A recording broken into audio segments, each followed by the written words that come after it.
सोमवारची शिवामुठीची कहाणी. 8 पाट नगर होतं.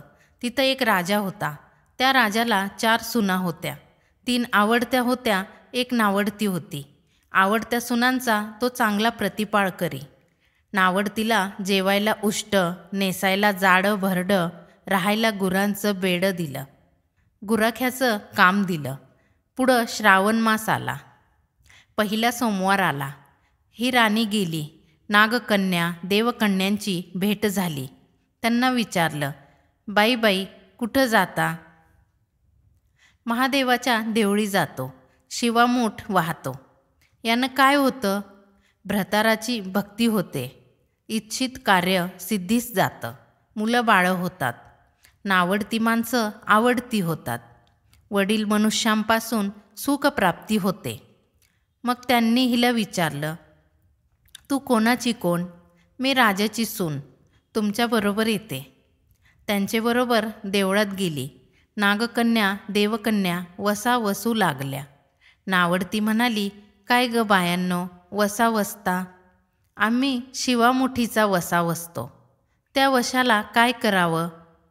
मूठ चिमूट तांदूळ घ्यावे, शिवराई सुपारी घ्यावी, गंध फूल घ्यावं, 2 बेलाची पानं घ्यावी, मनोभाव पूजा करावी, हाती तांदूळ घ्यावे आणि तोंडानं शिवा शिवा महादेवा, माझी शिवामूठ ईश्वरा देवा, सासू सासऱ्या दिरा भावा, नंदा जावा भ्रतारा, नावडती आहे ती आवडती कर रे देवा, असं म्हणून तांदूळ व्हावेत.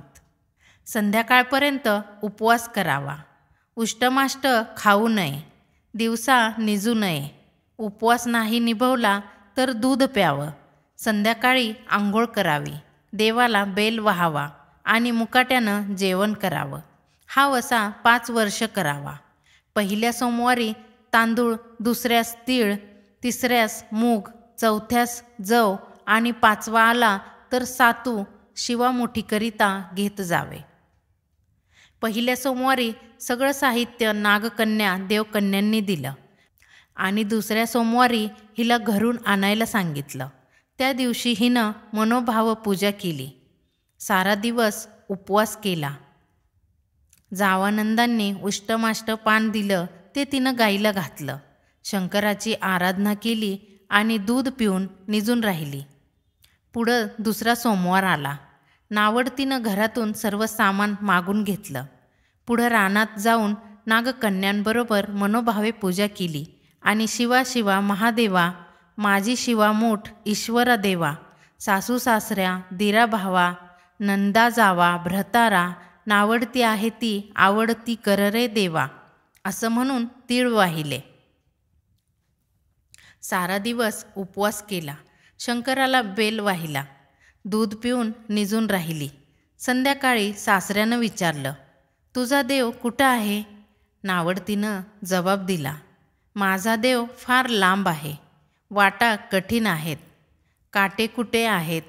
साप वाघ आहेत. तिथं माझा देव आहे. पुढं तिसरा सोमवार आला. पूजेचं सामान घेतलं. देवाला जाऊ लागली. घरची माणसं मागं चालली. नावडते, तुझा देव दाखव म्हणून म्हणू लागली. नावडतीला रोजचा सराव होता. तिला काही वाटलं नाही. ह्यांना काटेकुटे पुष्कळ लागले.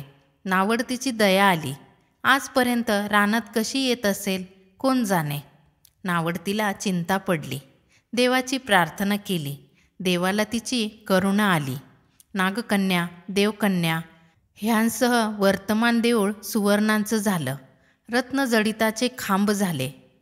हंड्या गलांस लागली. स्वयंभू महादेवाची पिंडी झाली. सगळ्यांनी देवाचं दर्शन घेतलं. नावडती पूजा करू लागली. गंध फुलं वाहू लागली. नंतर मूग घेऊन शिवा शिवा महादेवा, माझी शिवामूठ ईश्वरा देवा, सासू सासऱ्या दिरा भावा, नंदा जावा भ्रतारा, नावडती आहे ती आवडती कर रे देवा, असं म्हणून शिवाला वाहिले. राजाला मोठा आनंद झाला. नावडतीवर प्रेम वाढलं. दागिने ल्यायला दिले. खुंटीवर पागोट ठेवून तळ पाहायला गेला. नावडतीची पूजा झाली. पूजा झाल्यावर सगळी माणसं बाहेर आली. इकडे देऊळ अदृश्य झालं. राजा परत आला. माझं पागोटं देऊळी राहिलं. देवळाकडे आणायला गेला. तो तिथं एक लहान देऊळ आहे. तिथं एक पिंडी आहे. वर आपण केलेली पूजा आहे. जवळ खुंटीवर पागोटं आहे. तेव्हा त्याने सुनेला विचारलं, हे असं कसं झालं? माझा गरिबाचा हाच देव. मी देवाची प्रार्थना केली, त्यानं तुम्हाला दर्शन दिलं. सुनेमुळं देव भेटला म्हणून तिला पालखीत घालून घरी आणलं. नावडती होती ती आवडती झाली. जसा तिला शंकर प्रसन्न झाला तसा तुम्हा आम्हा हो हो. ही 60 उत्तरांची कहाणी 5 उत्तरी सुफळ संपूर्ण.